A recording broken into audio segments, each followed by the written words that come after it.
বিশেষজ্ঞকে একটু বলবেন এই বিষয়টি নিয়ে সন্দেহ ওনারা স্পষ্ট, নতুন প্রজন্মের কাছে ইতিহাস স্পষ্ট না।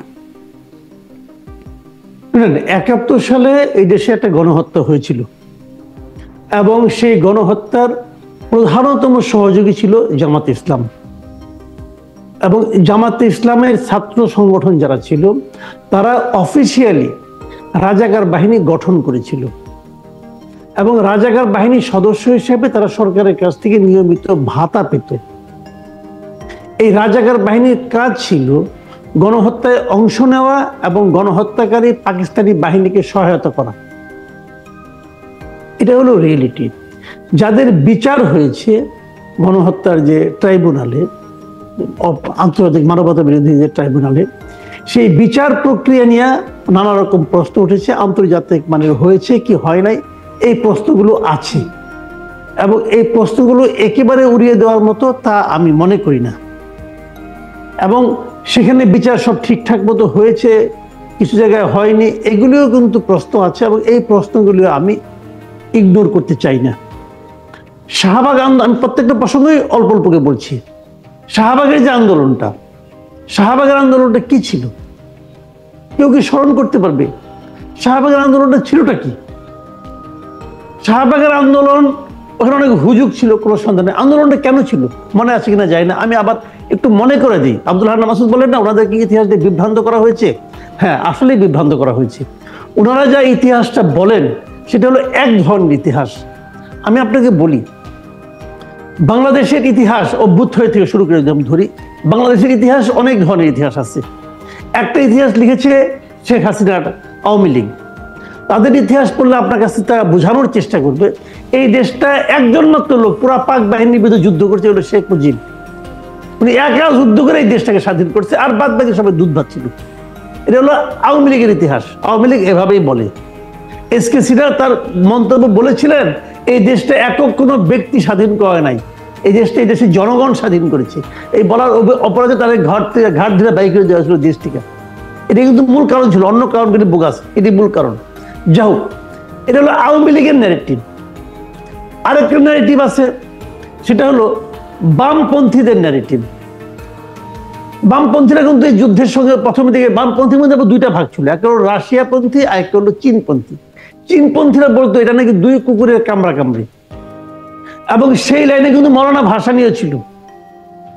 মৌলানা ভাসানী কিন্তু স্বাধীনতা যুদ্ধের সঙ্গে সরাসরি জড়িত ছিলেন না, মৌলানা ভাসানীর দলও ছিল না, বাট মুজাফফরনগর ছিল। এগুলো রিয়েলিটি ভাই। আমরা তো তখন এই স্বাধীনতার ইতিহাসগুলো পড়েন আপনারা, অনেকগুলি বই আছে, কিন্তু অনেক ধরনের বই আছে। কিছু বই বামপন্থীরা লিখছে, কিছু বই আওয়ামী পন্থীরা লিখছে, কিছু বই বিএনপি পন্থীরা লিখছে। বিএনপি পন্থীর ইতিহাস পড়লে মনে হবে কি এই যুদ্ধটা বেসিক্যালি জিয়াউর রহমান করছে, জিয়াউর রহমানই সেই যুদ্ধটা করছে, তারপরে এগুলি হয়েছে, এরকম মনে হবে আপনাদের। বামপন্থীদের মধ্যে একাধিক ভাগ আছে। তো এই সবগুলি ভাগের ইতিহাসের মধ্যে আপনি সবগুলি পড়তে হবে আপনাকে, না পড়লে আপনি প্রকৃত সত্যটা এত বছর পরে বুঝতে পারবেন না। আরেকটা কথা বলি, ইতিহাস হলো অনেকটা পুকুরের মতো। পুকুরের মতো কেমন? আপনি যদি বাড়িতে একটা পুকুর খনন করেন, আপনি কিন্তু 15-20 দিন ওই পুকুরে গোসলও করতে পারবেন না, ওই পুকুরের পানি খাইতেও পারবেন না। ওই পানিটা থাকবে ঘোলা, ওই পানিটাকে থিতিয়ে থিতিয়ে পড়তে দিতে হবে। যখন ওই পরিষ্কার পানিটা হবে তখন আপনি পানিটা ব্যবহার করতে পারবেন। ইতিহাসও সেরকম। এত বড় একটা গণযুদ্ধের ইতিহাস আপনি 50 বছরের মাধ্যমে সঠিকটা পেয়ে যাবেন তা না। এর জন্য আপনাকে আরো 50 বছর অপেক্ষা করতে হবে। কিছু আবর্জনা থিতিয়ে নিচে পড়বে, তারপরে আপনি পরিষ্কার ইতিহাসটা পাবেন। আমি এই ছাত্রদেরকে অনুরোধ করব, ওই ফরহাদ মাঝার টাইপের ইতিহাস না পড়া, দয়া করে কোনো ইতিহাসই পড়ার দরকার নেই। আপনি দয়া করে একটু কষ্ট করে স্বাধীনতার দলিলপত্র আছে আমাদের অনেকগুলি খণ্ডে, বিশাল বিশাল দলিলপত্রগুলো পড়েন ভাই। ইতিহাস নিজেরাই তৈরি করে নিতে পারবেন। কিভাবে দেশটা স্বাধীন হয়েছে, কার নেতৃত্ব হয়েছে, কি হয়েছে বুঝতে পারবেন। ওই কিছু বিভ্রান্ত লোকের ইতিহাস পড়ে কোনো লাভ নাই। আমার কাছে কেন যেন মনে হয় আমাদের ইদানিংকার কিছু কিছু মানে আপনার সুযোগপ্রাপ্ত বুদ্ধিজীবী যারা, যাদেরকে মাস্টার মাইন্ড বলে প্রচার করা হয়, এরা বেসিক্যালি এক বইয়ের পাঠক, ওই একটা লাইনের ইতিহাস পড়েছেন। এটা হলো আমার অবজারভেশন ভাই। আমি তো টুকটাক পড়াশোনা করেছি, বেশি পড়ছি দাবি করি না, কিন্তু টুকটাক তো পড়ছি রে ভাই, কিছু কিছু তো বলতে পারি। তো এইটা আমি যেটা বললাম এটা হলো নাট ইন শিল, সংক্ষেপে আমি বললাম। কাজেই এক বইয়ের পাঠক হয়েন না, অনেকগুলি বই পড়েন, বুঝতে পারবেন কোথায় কেমন কেন কি হয়েছে। এই হলো মূল কথা। যাও, এখন এইটা ওনারা চাচ্ছেন, কিন্তু আমার কথাটা কিন্তু অন্য জায়গায়। আমি যে কথাটা বলেছিলাম, মাহফুজ আলম যে বলতেছেন যে কেবল বাংলাদেশ পন্থীরাই এদেশে থাকবেন, তাহলে ওনাদের বিবেচনায় বাংলাদেশ পন্থী নয় কে? আওয়ামী লীগের লোকজন। তো আওয়ামী লীগের সমস্ত লোকজনকে আপনি এই দেশ থেকে বের করে দিবেন কিভাবে ভাই? আমার এটা একটু বুঝান। আপনি কেমনে করে দেশ থেকে বাইর করে দিবেন? বাইর করে কোথায় পাঠাবেন এদেরকে? আপনি কোথায় আমি ধরে নিচ্ছি ওই লোকগুলি খারাপ, আমি ধরে নিচ্ছি হাইপোথেটিক্যালি, এই খারাপ লোকগুলিকে আপনি কোথায় পাঠাবেন? তাহলে কি দেশটার পুরো অর্ধেক জুড়ে আপনি জেলখানা বানাবেন? বানান, খাওয়াতে পারবেন এতগুলো লোককে? আপনার সে এবিলিটি আছে? নাই তো রে ভাই। তাহলে এই কথা বলেন কেন যেটা আপনি করতে পারবেন না? এই সমস্ত ইউটোপীয় চিন্তা নিয়ে যদি আপনারা এখনই এত কথা বলেন, এক সময় তো আর কয়েক মাস পরে তো আপনি ভোটের জন্য জনগণের কাছে যাবেন না। জনগণ তো বলবে ভাই এই কথা কিন্তু তোমরা কেন বলছো? ভোট বড় মারাত্মক জিনিস। আপনি কিন্তু ভোটের জন্য যখন যাবেন, জনগণ কিন্তু আপনাকে প্রশ্ন করবে। মানুষকে বোকা মনে করেন না, এদেশের মানুষ খুব সুন্দর সুন্দর প্রশ্ন করবে আপনাকে। তখন কি জবাব দিবেন? তারা যখন বলবে আমার চাচাতো ভাই তো আওয়ামী লীগ করে, তুমি তো তারা বাংলাদেশ পন্থী না বললা, তুমি তারা এমনি কই পাঠাবো? ওই চাচাতো ভাইয়ের ছেলের কাছে আমি আবার মেয়ে বিয়ে দিছি, তাহলে আমার ওই বিয়ের আমি কই পাঠাবো? আমার মেয়ে কি দেশে থাকবে নাকি মেয়ের জামাই থাকবে না? কে থাকবে? ভাই দেশটাকে বিভক্ত করেন না। যে আমি আসলে এই স্টুডেন্টদেরকে খুব পছন্দ করি পার্সোনালি। এই কারণে করি যে আমি এদের মাধ্যমে একটা বিকল্প, একটা গণতান্ত্রিক রাজনৈতিক শক্তির উত্থানকে আমি কল্পনা করি। আমি ভাবি আমাদের ট্র্যাডিশনাল যে পলিটিক্যাল পার্টিগুলো আছে, যে আওয়ামী লীগ, বিএনপি, জামাত, এর বাইরে এরা বোধহয় নতুন কিছু নিয়ে আসবে। কিন্তু এই আব্দুল হান্নান মাসুদের শেষে যে কথাগুলো আমি শুনতেছিলাম, আমি দেখলাম যে না, একই তো। দেখেন, উনি আওয়ামী লীগকে রাজনৈতিক দল হিসেবে মানতে রাজি না, নিষিদ্ধ করতেই হবে, রাজনীতি করতে দিবে না, ইলেকশন করতে দিবে না। এই যে সরকার ওনারা গঠন করেছেন, ডক্টর ইউনূস সাহেব তো চান না। তাহলে ইউনূস সাহেবকে সুবিধাবাদী, ইউনূস সাহেবকে সুশীল। বিএনপি তারাও চায় না, বিএনপি সুশীল, বিএনপি সুবিধাবাদী। জামাত তারাও আওয়ামী লীগের নিষিদ্ধ চায় না, জামাতও সুশীল, জামাতও সুবিধাবাদী। এদেশের সবাই সুবিধাবাদী, কেবল আব্দুল হান্নান মাসুদ এবং ওনার ভাই বেরাদাররা ছাড়া। এটার নাম গণতন্ত্র না। উনি মনে করতেছেন যে আওয়ামী লীগের এই যে বিএনপি তাদের উপর নির্যাতন ভুলে গেছে। যার উপর নির্যাতন হলো সে ভুলে গেছে, আব্দুল হান্নান মাসুদের মনে আছে। 72 থেকে 74 পর্যন্ত কি হয়েছে, দুর্ভিক্ষ কি হয়েছে, যারা দুর্ভিক্ষের শিকার তারা ভুলে গেছে, আব্দুল হান্নান মাসুদের মনে আছে। ভাই সব যদি আপনার মনে থাকে, এই যে ধারণাটা, এই যে মানুষের চিন্তাটা যে আমারই সব মনে আছে আর কারো কিছু মনে নাই, আমার চিন্তাই সঠিক আর কারো চিন্তা সঠিক না, এই চিন্তাটাকে কিন্তু ফ্যাসিবাদী চিন্তা বলে। এটার নাম ফ্যাসিবাদ। যে ফ্যাসিবাদী আচরণ করে সে বুঝে না যে আমি কি করতেছি। এটার নাম গণতন্ত্র নয়। এখন আপনি যদি বলেন আমার ভবিষ্যৎ জনগোষ্ঠীর জন্য গণতন্ত্রই প্রয়োজন নাই, আমি গণতন্ত্র রাখবো না, সেটা আপনি বলেন, এটা আরো একটা ফ্যাসিবাদী। আচ্ছা আপনি আমাকে বলেন, মাসুদকে বলি, জিজ্ঞাসা করি, শেখ হাসিনা অনেক বড় অন্যায় করছে, আমার মানতে কোনো আপত্তি নাই, কিন্তু আমি মানি। তাহলে আপনার বিচার করবেন, কেন বিচার করতেছেন ভাই? আপনারা কেন একটা আদালতের নাটক করতেছেন? সে আদালতের বিচারককে বেতন দেওয়া হচ্ছে, আদালতের সময় নষ্ট হচ্ছে, চিফ প্রসিকিউটরকে বেতন দেওয়া হচ্ছে, কেন? দরকারটা কি? আপনি তো জানেন শেখ হাসিনা খারাপ, ফাঁসিতে ঝুলে যান, প্রবলেমটা কি? তার ফাঁসিতে ঝুলে দিতে হয়, তাহলে এত নাটকের দরকারটা কি? কেন নাটক করেন? এইগুলি বুঝতে হবে ভাই। পৃথিবীতে কেউ বিচ্ছিন্ন ভাবে থাকতে পারবে না, আপনাকে সারা দুনিয়ার সঙ্গে মিলে থাকতে হবে। আপনি কিচ্ছু মানবেন না, এটা মানি না, ওইটা মানি না, এটা মানি না, আমরা যেটা বলছি এটাই, আমরা এই সরকারকে বৈধতা দিয়েছি, আমরাই সব করেছি, আমরা। ভাই এইভাবে হয় না। এই কাজ কিন্তু স্বাধীনতার পরে আওয়ামী লীগ করেছিল, এবং ওই আওয়ামী লীগকে আমরা কিন্তু প্রত্যাখ্যান করেছি। এইভাবে হয় না। এই কাজ শেখ হাসিনা করার চেষ্টা করেছিল, শেখ হাসিনাকে দেশ থেকে বিতাড়িত করা হয়েছে। এইগুলো মানতে হবে, ইতিহাস থেকে শিক্ষা নেন। আপনি সিদ্ধান্ত নিচ্ছেন যে অমুকে রাজনীতি করতে পারবে না, কেন পারবে না? কেন পারবে না? যেদিন জামাত নিষিদ্ধ করে আওয়ামী লীগ সরকার, তখন আওয়ামী লীগ ক্ষমতায় ছিল, সেই দিনই আমি বলেছি আমি জামাত নিষিদ্ধের বিরোধিতা করি। আমি মনে করি প্রত্যেকটা লোকের রাজনীতি করার অধিকার আছে। সেই রাজনীতিকে আপনি ঘৃণা করতে পারেন, কোনো আপত্তি নাই, অপছন্দ করতে পারেন, কোনো আপত্তি নাই, কিন্তু রাজনীতি করা থেকে তাকে বিরত রাখতে পারেন না। এটাই গণতন্ত্রের ভাষা। রাজনীতি থেকে একটা দলকে বিরত রাখার একমাত্র ক্ষমতা আছে জনগণের। সেটা কিভাবে? ভোটের মাধ্যমে। মুসলিম লীগকে কেউ নিষিদ্ধ করছে দেশে? কেউ করে নাই। নিজাম ইসলাম পার্টি নামে একটা পার্টি ছিল, তারা কেউ নিষিদ্ধ করছে? কেউ করে নাই। কিন্তু সেই পার্টিগুলি জনগণ দ্বারা প্রত্যাখ্যাত হয়েছে, তাদেরকে আপনি খুঁজেও পাবেন না। তো ওইটা হলো নিষিদ্ধ করা। আপনি গায়ের জন্য নিষিদ্ধ করে দেবেন, সে অধিকার আপনাকে কেউ দেয় না। আপনি দাবি করতেছেন যে 5ই আগস্ট আপনাকে সে অধিকার দিয়েছে, না, দেয় নাই। 5ই আগস্ট আপনাকে সে অধিকার দেয় নাই। 5ই আগস্ট অধিকার দেয় নাই। এটা আগামী নির্বাচনে আপনি টের পাবেন। আপনি যে কথাগুলি বলতেছেন, আগামী নির্বাচন দেখেন কি হয়। আমরা তো ভোট দিব, আমি তো ইলেকশন করবো না, আমি সাংবাদিক মানুষ, আমি ভোট দিব। দেখেন, আপনি যদি এই বক্তব্য নিয়ে আমার সামনে আসেন, আমি তো আপনাকে ভোট দিব না ভাই। অথচ আমার তো অন্যরকমের চিন্তা ছিল। আমি তো একজন গণতন্ত্রের লোককে চাই। আমাকে আপনি সুশীল বলেন, পচা বলেন, যা ইচ্ছা তাই বলেন, কিন্তু শেষ মুহূর্তে বলতে আমি বলবো কি, যে আপনি কথাটা যেন বলতে পারেন, আমি যেন কথাটা বলতে পারি। আপনাকে দলকে নিষিদ্ধ করে দেওয়া মানে কি?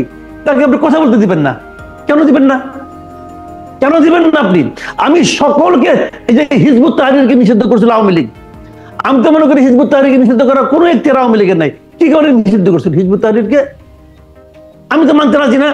বলছে সারা দুনিয়াতে নাকি ইংল্যান্ড নিষিদ্ধ করছে, ইংল্যান্ড নিষিদ্ধ, আমাদের এখানে নিষিদ্ধ করেন কি কারণে? বুঝান। আওয়ামী লীগ বুঝাতে পারে নাই। হিজবুত তাহরীর আমার বিবেচনায় একটাই অপরাধ, হিজবুত তাহরীর বিডিআর বিদ্রোহ নিয়ে প্রশ্ন করছিল আওয়ামী লীগের বিরুদ্ধে, অতএব সেই দল নিষিদ্ধ। মানে আপনার পছন্দ না হলে আপনি নিষিদ্ধ করে দিবেন, এটা তো আওয়ামী লীগের ফ্যাসিবাদী পদ্ধতি।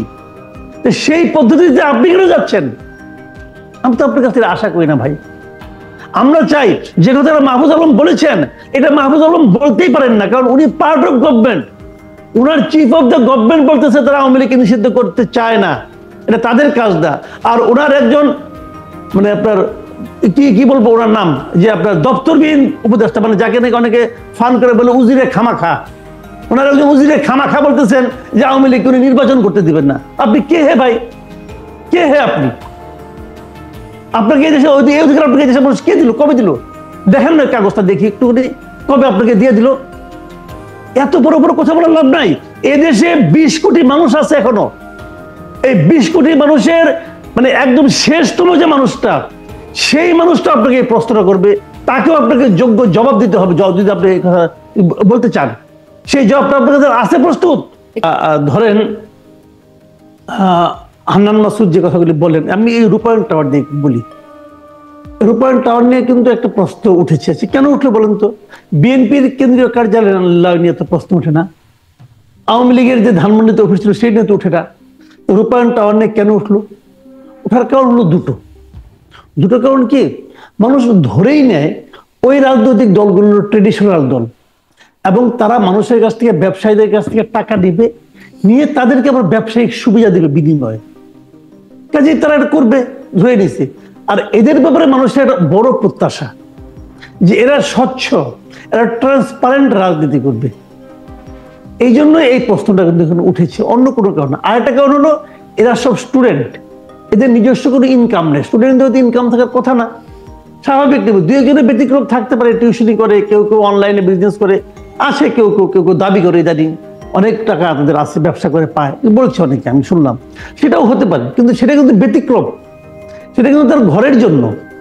সেটা কি পার্টির জন্য? যদি পার্টির জন্য হয় সেটা বলা যায়।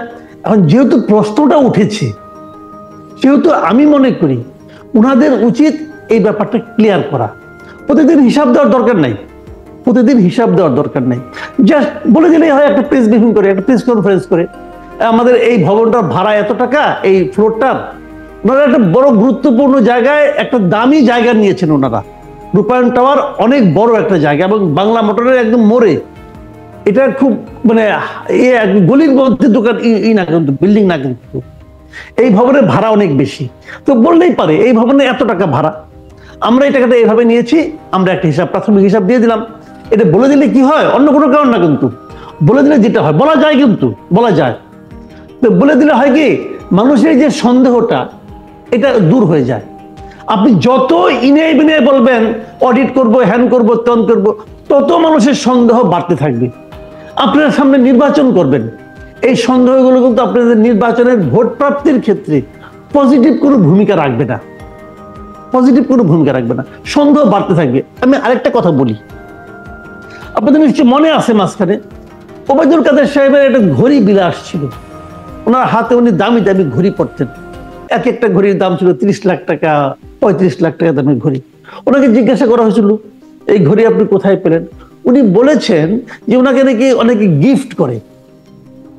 ভাই গিফট কাকে করে, লোকে কখন করে? আমাকে তো গিফট করে না কেউ, কেন করে না? যে আমার কাছ থেকে তো ফেরত পাওয়ার কিছু নাই, আমার তো কিছু প্রতিদান দেওয়ার ক্ষমতা থাকতে হবে।